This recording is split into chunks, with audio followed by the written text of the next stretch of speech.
Hi, and welcome to the second part of this lesson here. We're going to look at the driving forces in more attention and more detail to focus in on this part, like what's going on here and what are these forces at play. So if you remember from before, as a quick recap, we have the driving forces coming up against the restraining forces, things are holding back. We end up with this equilibrium where we're sort of stuck with the two forces like a rugby scum coming to voice. And we now want a desired position to move across to here, to somewhere about here. How are we going to do that? So let's investigate more about the driving forces to see how they all come together. So you've worked really hard. So after this little part of the video here, you'll see some driving clips coming up, a bit of humor, a bit of TikTokness just to get you a bit engaged, and then we'll continue on the lesson after that. So see you soon. So in relation to the VCE study design, what we're looking at here specifically are the driving forces. We're focusing in on those for change in business, and we're going to specifically look at owners, managers, employees, competitors, legislation, this pursuit of profit, reduction of costs, globalization, technology, innovation, and society attitudes. And we're going to focus on these ones in this lesson, part 1. So the first one is owners. Now, again, if you go back in part of the course, this should feel very comfortable for you. We've looked at owners as part of stakeholders before, so you should feel very happy who they are and how they operated. Remember, they're interested in the success of the business from a financial and a personal representation position. They own the business, so they own the shop. They want it to succeed, for financial reasons. They've invested some money, so they want to improve their return on investment, what's often called ROI. Return on investment is what the owner gains financially from the business. So they could have invested in a bank instead, but they want this business to generate money for them, which is bigger than the capital they invested. So what is their return on that investment going to be? So that's a focus for them. That's a driving force. Imagine it. They've deliberately done a business rather than a bank account to make money.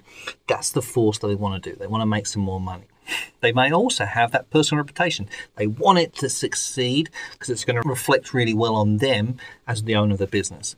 So owners as a driving force may differ depending on the type of business. If you think of the type of businesses we've had before, we have sole traders and partnerships. They're going to want it to succeed to get this return on investment up because that was the money they invest in the business, and they want that to be bigger either for themselves personally because they're a sole trader, or for them and their partner and partners if there's plural of them. If it's an owner as a shareholder of a private or public listed company, then they're going to want to get capital gain. That's their driving force. They invested their money to be a shareholder. They are the owners, therefore. They want that money to get a better return for them in terms of the capital gain they receive from the shares that one day they sell, or from the dividends they receive from some of the profits that are reallocated to them. Owners of a social enterprise will be a little bit different. If you imagine that they are there, they're driven to make profits, but also their driving force is to achieve these social causes, this additional extra that they get from running a social cause benefit.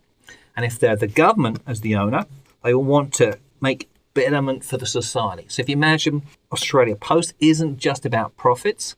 Being a government owner, they want to make sure that everyone who has a post parcel in Australia gets it within the next day delivery. That would be for the betterment of society, and so that would be their driving force to achieve change from that.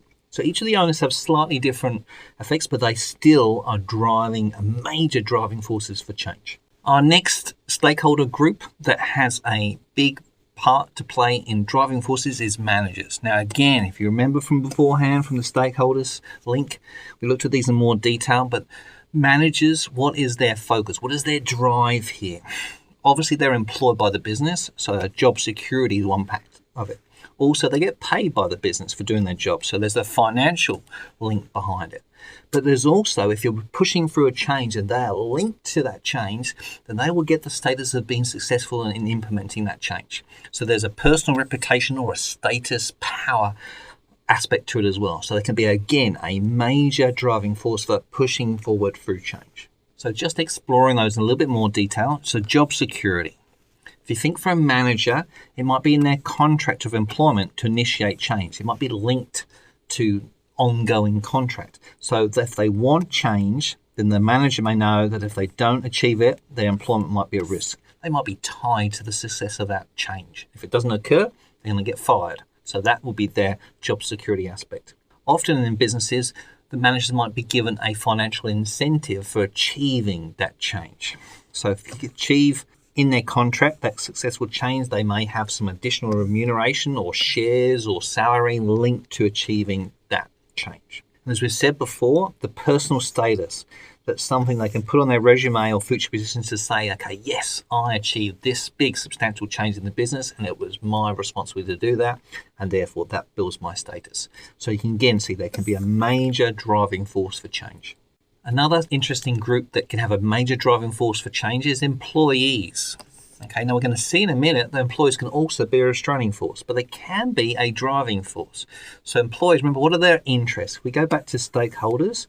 What are employee interests? Well, their employees' interest is in job security. They get employed by the business. They get money paid for working for the business. Hopefully they're going to develop their career and their personal reputation. So they are linked to the business and they have obviously interest in that business being successful. So if we can see that then being drawn in more detail here, they might want to be seeking better terms and conditions of employment, which would be understandable for an employee to want better things for themselves in their job. Now, the change might bring along those better conditions, and so therefore they'll be supportive of it or encouraging of changes to occur to their conditions. Also, the employees are often on the front line of a business. They're on the production line, or they're dealing with customers in hospitality, or they might be right out there in the front dealing with suppliers. So often they're experiencing firsthand what's going on. And they may see a problem occurring and then want to create change to solve that problem and create a better outcome for customers because they see it. So they may initiate change themselves and be a driving force because they can see it on a day-to-day basis. They also may have new initiatives and ideas for making things better. Often you'll hear the term suggestion box, something in a business where people can make suggestions about how things can be improved. And these, again, will be employees, stakeholders that see it firsthand. So they can advance the business, and also if they get associated with it, it might help them promotionally themselves as well. So again, they can also be a driving force for change. Another major driving force, and arguably one of the key ones of all, is this pursuit of profit. Remember, ultimately, profit and the pursuit of profit is the underlying cause for business and stuff. So it unites all businesses in our study design, and so to a lesser or greater extent, nearly all of the businesses will have a driving force to try and increase or pursue profit in being achieved. So this is going to be, again, a big driving force for businesses. Now let's explore a bit more detail about each of the different types of businesses. So public listed companies and private limited companies, remember, have shareholders. They have a strong interest in improving their return on investment, either via capital gain or dividends that they receive.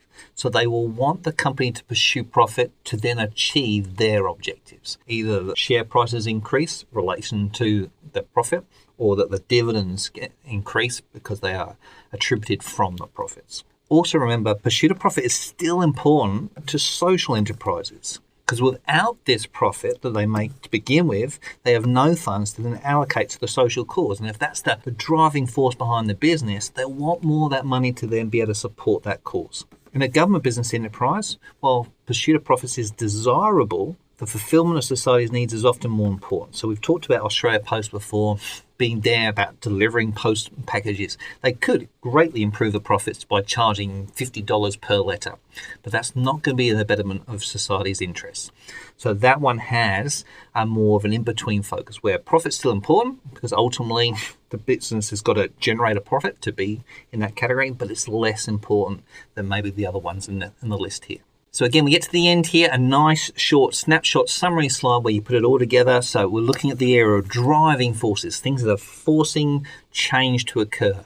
Owners, managers, employees, pursuit of profit, and reduction of costs. There are key ones that we're focusing on. We're going to look on to the other ones in part 2. Look forward to seeing you then.